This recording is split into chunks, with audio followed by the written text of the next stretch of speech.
We are inching ever so closely to the big day in Bears history, a big day in NFL history, as we are just a few weeks away from the NFL draft, the 2023 NFL draft, and we will be covering all of the news leading into that historic Thursday here on the Sports Cubicle. It's the marvelous one, Dan Marver. It's Devin Tingle. It's Paul Chivari. I'm Mike Mercado, and of course, it couldn't be a week without some interesting NFL news, and because the Bears are the number one draft pick, I've been telling this to Paulie, to anybody that would listen to my rants, that they control everything that's happening this NFL draft. Anything that happens to the combine, anything that happens at free agency, anything that happens that weekend, they are determining how it starts and how it flows with that number one pick. What Houston does, what Indianapolis does, any team you could think between the Raiders, the Titans, and everybody in between. So that means any major story that breaks is going to involve the Bears on some level, some intrigue, what they're going to do with the number one pick. Well, Adam Schefter had that report came out that the Bears are leaning towards trading the number one draft pick. Whoa, brain thing, like unbelievable. I am so smart. SMRT, of course, we call that in the industry out of town, quote unquote, stupid. He's not stupid. He does have connection, but because we are connected here on the Sports Cubicle, the marvelous one, Devin here, Paulie, we've all been covering it. So we know that they were going to trade away that pick. It only makes sense. Then Ryan Poles himself came out and talked to the media and, if nothing else, confirmed it. And an interesting take from Ryan Poles. You decided to trade the pick. Is that something you would want to do before or after the first wave of free agency? Yeah, that's a good question. There are some scenarios that it might benefit us to move, before free agency, opens potentially. But again, when we get back with all the information that we've gathered from here, I think we'll have better direction. Is that just because it would give you a clearer view of what you need, or how would it be beneficial? A clear view of what we need. And there's scenarios where you could, add players as well, potentially, which again gives you some clarity on what you want to do in the draft and free agency.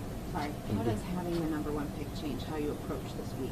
Yeah, it doesn't really approach. We're not going to approach it too much different. We're going to collect the information like we always do. I think the volume of information just goes up.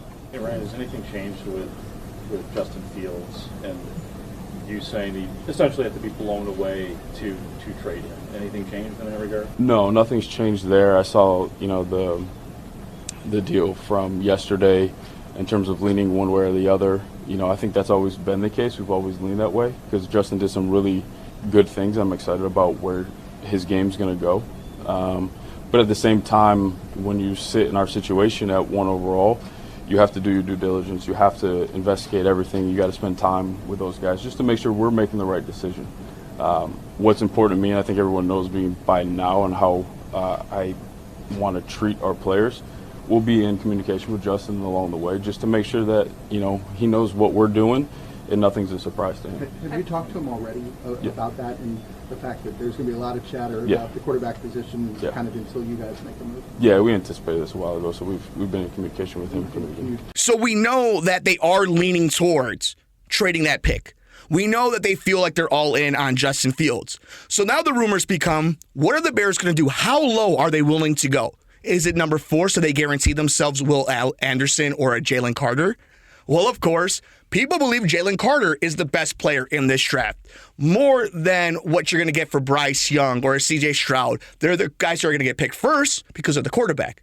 That doesn't mean they're the best player. Well, Devin, as of this recording, here on the Sports Cubicle, warrants are out for the arrest of Jalen Carter, ex-Georgia star and NFL draft prospect, just minutes before he was to meet the media at the NFL Combine. This is from ESPN. Police have secured arrest warrants for former Georgia star Jalen Carter, stemming from the top NFL prospect alleged involvement in a fatal crash involving a teammate. The Athens Clark County Police Department announced Wednesday that Carter will be arrested for reckless driving and racing. The announcement came hours after the Atlanta Journal-Constitution reported that Carter was present at the scene of the Jan 15 crash and later provided shifting accounts of the wreck to police. Devin Wilcock, an offensive lineman for the Bulldogs and recruiting staff member staff member Chandler LaCroix were killed in what police initially reported as a single vehicle accident. Details of the investigation released Wednesday cited evidence that Carter and LaCroix were, quote, operating their vehicles in a manner consistent with racing shortly before the fatal crash. Carter is the number 1 overall prospect in this year's draft, according to ESPN's Mel Kiper Jr.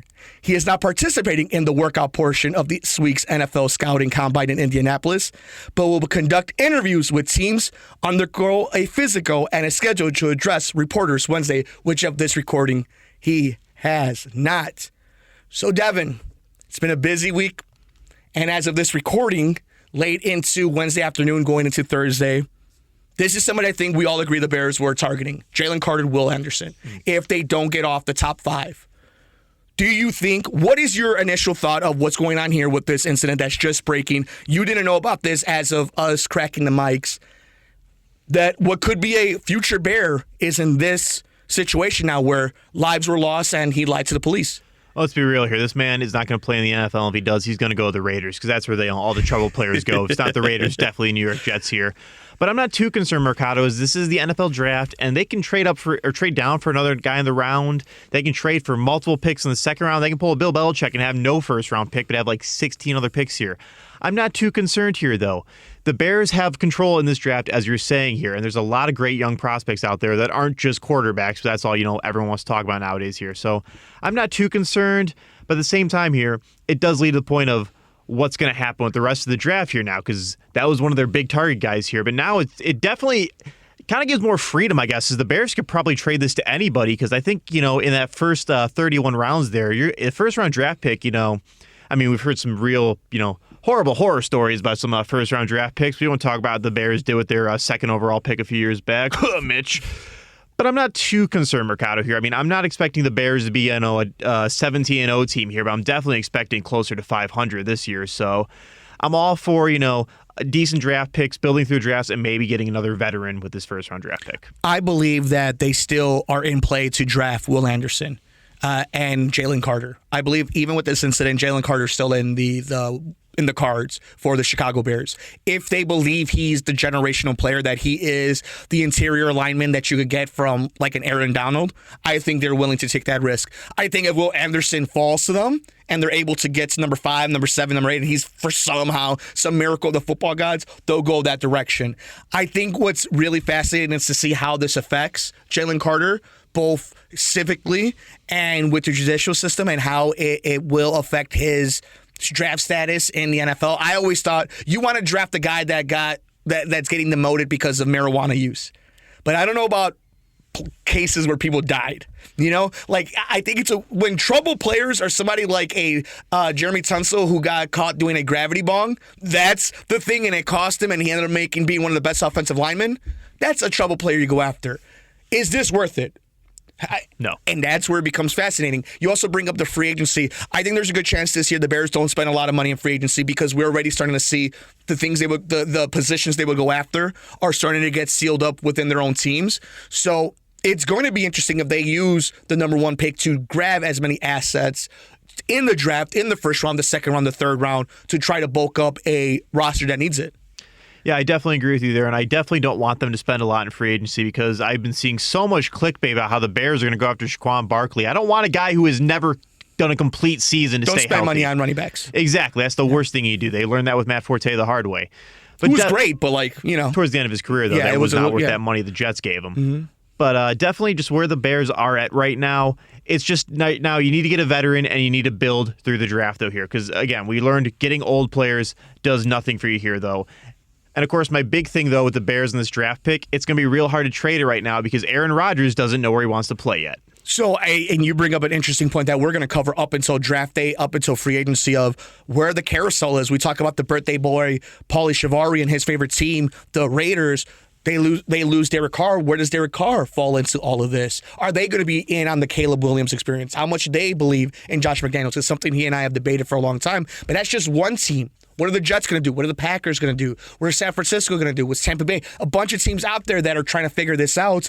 And right now, the Bears are in a driver's position, but have to be smart. And this is just for lack of a better term, a detour, a roadblock in the road to the NFL draft for the Chicago Bears and what happened with Jalen Carter. We'll see what happens with Carter and this story. But with that, we're going to be all over it. It is going to be an interesting story. Let us know your thoughts. We're on Twitter at Sports Cubicle TV. Are the Bears going to stay at number 1? If the Bears do trade down and they're still within the top 4 or 5 picks, would they go with Jalen Carter or are they going to lean with Will Anderson? Let us know your thoughts. For the Marvelous One, Dan Marver. For Paul Chivari, it's Devin Tingle. I'm Mike Mercado.